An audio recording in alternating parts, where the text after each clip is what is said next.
ટ્રાફિકના પ્રોબ્લેમના હિસાબે કલાક મોડું થયું, માફ કરજો. આપણા વચ્ચે ઉપસ્થિત જેમનું આમંત્રણને માન આપીને આપણે બધા આવ્યા છે એવા અને મહેશભાઈ, અનિલભાઈ પટેલ માંડવીના છે, અધિકારી સરકારમાં મોટા હોદ્દાઓ પર યાત્રાધામ વિકાસમાં અને બહુ માંડવીના સમાજ માટે બહુ લાગણીવાળા એવા અનિલભાઈ પટેલ, માન્ય કાંતિભાઈ પટેલ જે વર્ષો પહેલાં એમએ ભણેલા એ વખતે ને બહુ સરસ મજાના અક્ષરને કવિ છે એવું પ્રૂફ કર્યું હમણાં અમારા કેશવભાઈ સોલંકી જે પ્રિન્સિપાલ હતા અમારી કોલેજમાં, અમારા GNFCમાં ચેરમેન હતા ભરૂચમાં, છોટુભાઈના બધા પરિવારજનો, આપણા અલ્પેશભાઈ આણંદમાં સરસ મજાના આદિવાસી સમાજના 1000 છોકરા છોકરીઓની એક મિટિંગ કરેલી અને હજી પણ બલિસ્તાની મુવમેન્ટ માટે બહુ મોટી ટીમ આણંદમાં અત્યારે ચલાવી રહ્યા છે. એમાં આપણા શૈલેષભાઈ દાહોદથી આવ્યા છે, બધા ભાઈઓ બહેનો. છોટુભાઈની તબિયત જલ્દી સારી થઈ જાય ને આપણા વચ્ચે વહેલા આવે એવી આપણે પ્રાર્થના. બહુ થોડા દિવસ પહેલા મહેશભાઈ સાથે ગાંધીનગરમાં મળવાની વાત થઈ ને બાંધી બે વાત નીકળી કે બલિસ્તાન હા ના. એ જ વખતે છોટુભાઈ સાથે વાત થઈ ફોન ઉપર, મળીએ તો સારું ને. એ જ વખતે આ આગલી મિટિંગની ગોઠવણ વાતચીત એમને કરેલી, એના અનુસંધાનમાં આપણે આવ્યા છે. મેં જય જોહાર આપણે કહીએ છીએ તો જોહારનો પ્રદેશ, બલિસ્તાન પ્રદેશ, આદિવાસી સમાજનો પ્રદેશ, મારો પ્રદેશ, પોતાનો પ્રદેશ, તેના માલિક આપણે છીએ. આ અવળી દુનિયા છે બધી, હાચો કર્યું છે. જ્યાં એના માલિકો એને કોઈ પૂછતું નથી. વૈષ્ણવે કીધું કે આદિવાસી, હરિજન, દલિત સમાજ, ઓબીસી, માઇનોરિટી, આ બધા લગભગ 70% થાય સમાજની માંથી ગુજરાતની વસ્તી મતદારો.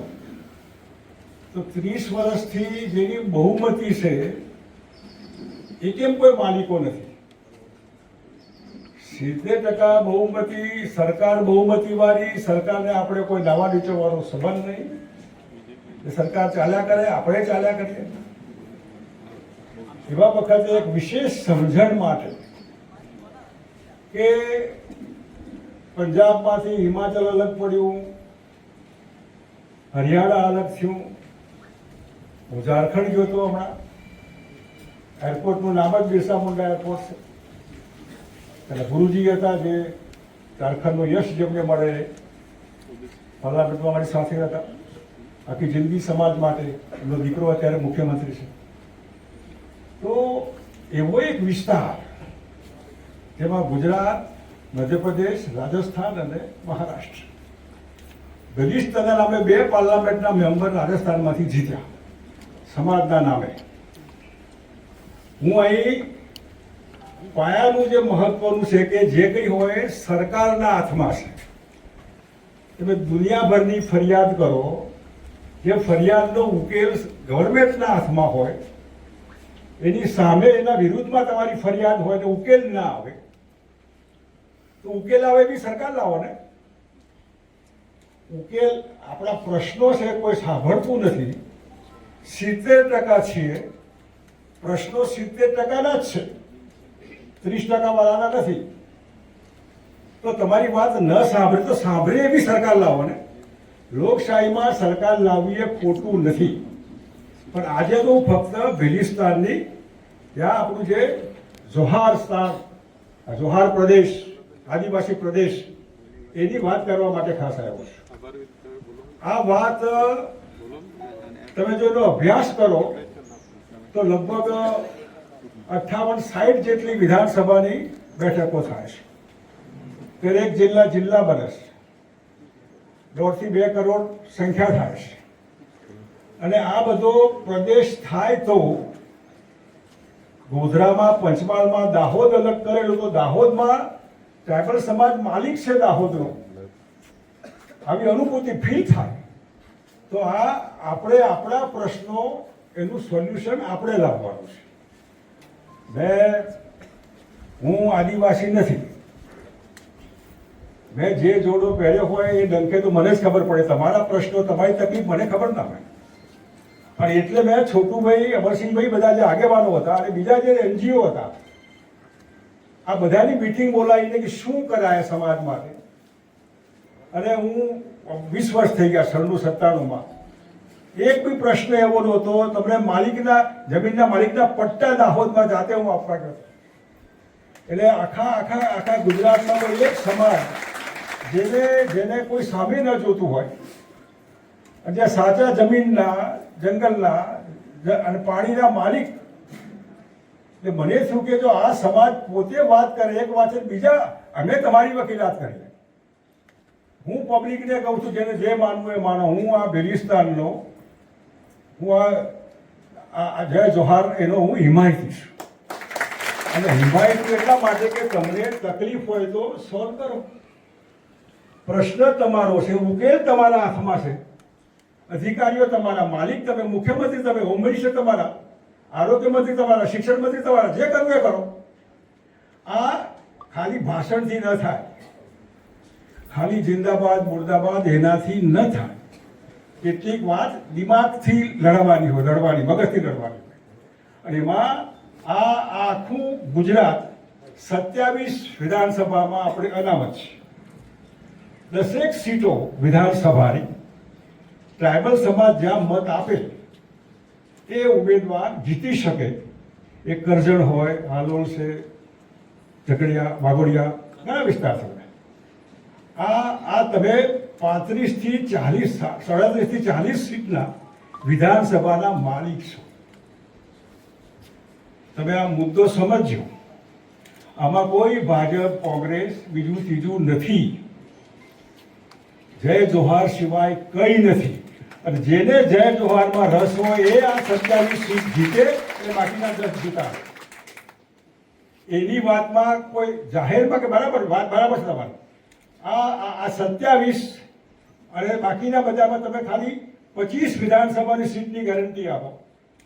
એવા બાકીના સમાજ હોય પણ થાય તો સરકારમાં વિધાનસભામાં ખાલી આનો ઠરાવ પાસ કરવાનો છે. ગુજરાત સરકારના હાથમાં તમને બેલિસ્તાન આપવાનું નથી, કોઈ રાજ્ય સરકારના હાથમાં નથી.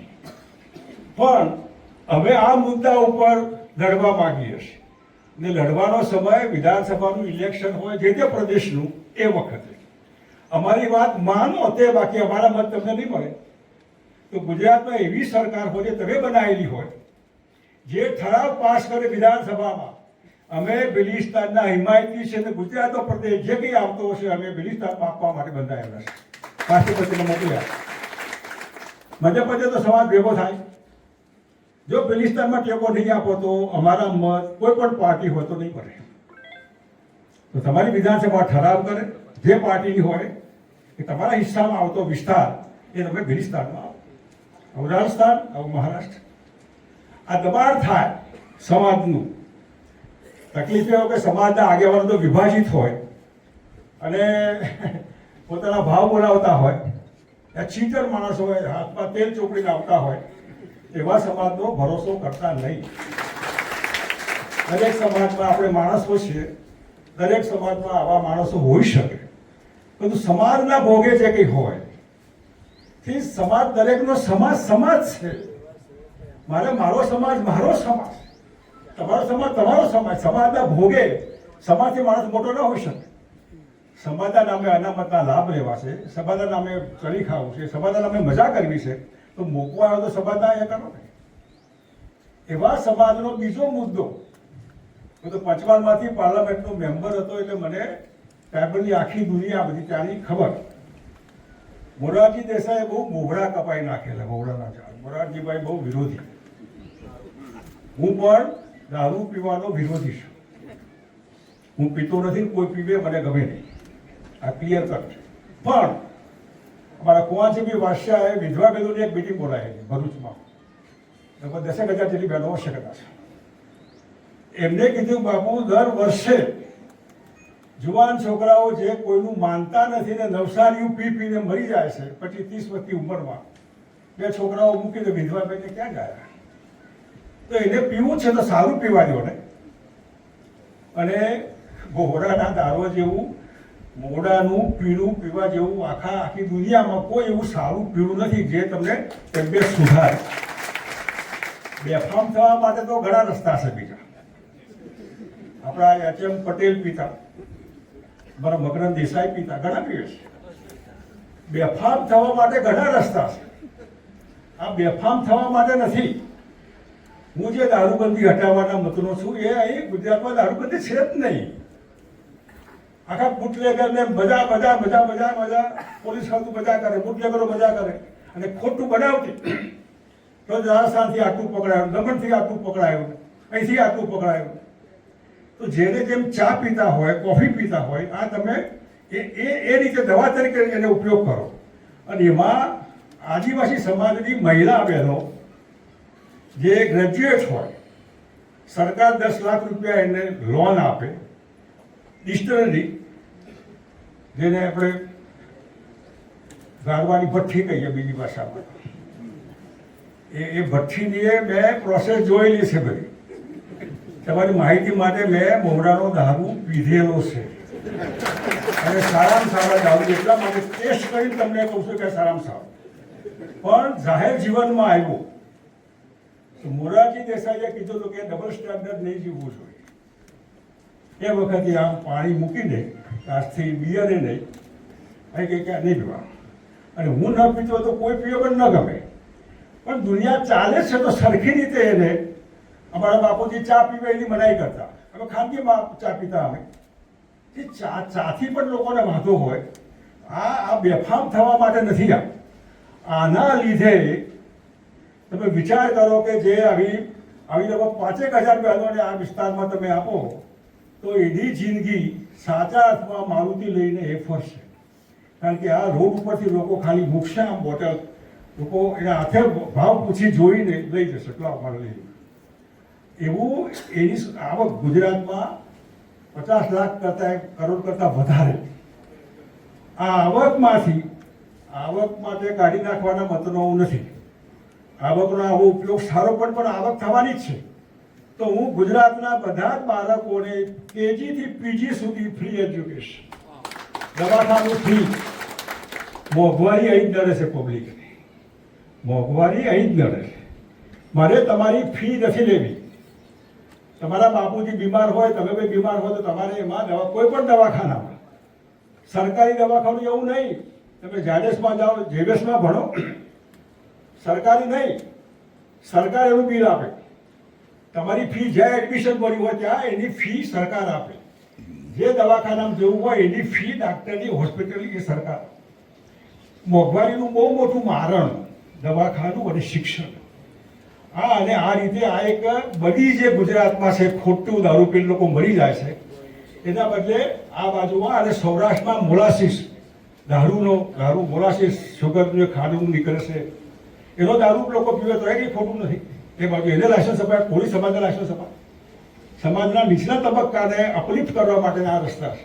એટલે આ બધામાં છેવટે આ બધો જ આધાર માણસો ઉપર છે. અને માણસો એ આપણે બધા છે. આપણામાં તમે કીધું અમે ટ્રાઇબલ તો ટ્રાઇબલ બીજેપીમાં નથી, ટ્રાઇબલ કોંગ્રેસમાં નથી, ટ્રાઇબલ એમએમ નથી, ટ્રાઇબલ અધિકારીઓ નથી. તો આ બધા જ્યારે લાગે કે અમારે જય જોહારનો ઉપયોગ અમારા સમાજ માટે અને એના માટેનું ભિલિસ્તાન, એના માટેનો જોહાર પ્રદેશ, એના માટેનો આદિવાસી પ્રવેશ, આ પ્રદેશ સાકાર થાય એના માટે તમારે જે ઇલેક્શન વહેલું આવે, અત્યારે ગુજરાતનું લગભગ 27ના એન્ડમાં આવે, પહેલું ગુજરાત, જ્યારે મધ્યપ્રદેશ, રાજસ્થાન, ત્યાં જઈને દબાણ કરવાનું અમારો ઠરાવ તમે કરીને રાષ્ટ્રપતિને મોકલી આવો. અને સરકાર માનશે. આ માલિકો છે, સૌથી વધારે કોઈ રડીધડી નથી. શિક્ષણમાં ઠેકાણું નહીં, શિક્ષક ના આવે તો પીવા આવે, બકરા ખાવા આવે, પોલીસ ખાતું બી બકરા ખાવા આવે, ડોક્ટરો આવે, નાઈ આવે, પાણી ઉપર નથી ચડતું, ડેમ બન્યા હોય તો પાણી બધા પીએ પણ ઉપરવાળા એમના હાથમાં પાણી ના આવે, રસ્તા ના આવે, એસટી ના આવે. તમે તમે તમે શું છે? તમે માલિક છો, પણ આ બધાના માલિક તમે નથી. એનું માલિક સરકાર છે, ગાંધીનગર વાળી. તો સરકાર લાવો ને, એના માટે મથવાનું હોય. આજે તો ખાલી બલિસ્તાનના માટે છોટુભાઈ જે આખી મિશન લઈને નીકળ્યા, મહેશભાઈ જે ટાઈગર સેના લઈને ચાલે છે, એમાં મને લાગ્યું કે આ આખા ગુજરાતમાં આને ઉહાપો કરવાની જરૂર નથી. આના માટે લેકે રહેંગે બલિસ્તાન ના, એ તમારા હાથમાં નથી. તમારા હાથમાં રાજ્ય સરકાર જે તમારી હોય એની ભલામણ, એના લીધે ભારત સરકાર પર પ્રેશર થાય. એટલે કેટલો બધો સમાજ છે આખું ઝારખંડ, આખું તમે મધ્યપ્રદેશ, આખું જૂનું મધ્યપ્રદેશ, બધું છત્તીસગઢ, બધું બિહારનો વિસ્તાર, આખું ગુજરાત. એટલે આ બધામાં પ્રેશર આવે લોકો ઉપર.